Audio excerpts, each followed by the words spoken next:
新聞一開始先看中東戰事，這伊朗是擱再射飛彈攻擊以色列，講是咧報復以色列攻擊黎巴嫩首都貝魯特。也以色列是強調講，會繼續來加強攻擊黎巴嫩真主黨，雙方的停火協議已經拿是一張廢紙。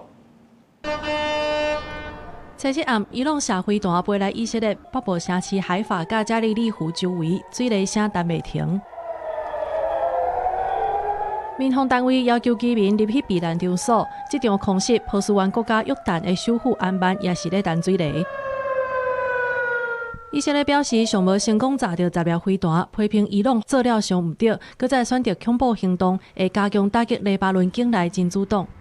צה"ל ימשיך לפעול בכל רחבי לבנון ויעמיק את הפגיעה בארגון הטרור חיזבאללה. לא נאפשר המשך ירי לעבר אזרחי מדינת ישראל. 伊朗方面星期暗宣布對以色列發動攻擊了後，首都德黑蘭有大批支持政府的民眾嘅國旗咧慶祝。伊朗革命衛隊雖發布飛彈發射的影像，強調這個攻擊主要是鎖定以色列北部的拉馬特大衛空軍基地。伊朗媒體轉發革命衛隊聲明，批評以色列直直咧打紅線，包括星期擱再攻擊黎巴嫩首都貝魯特，所以決定出手報復。باید حملات خود به جنوب لبنان و ظاهر را متوقف نماید و در صورت گسترش حملات خود به مناطق و یا پاسخ به اقدام ایران با ضربات کوبنده‌تر و پشیمان کننده روبرو و حملات ویرانگری علیه رژیم و حامیان آن آغاز خواهد شد.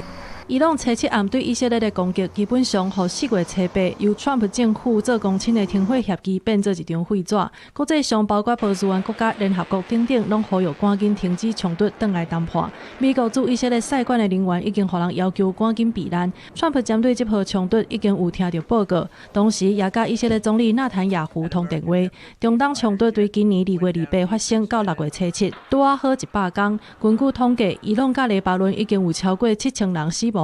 波斯灣國家29個人過身去，以色列方面有26個官兵，甲13個美軍死亡。公視新聞，景元慶編譯。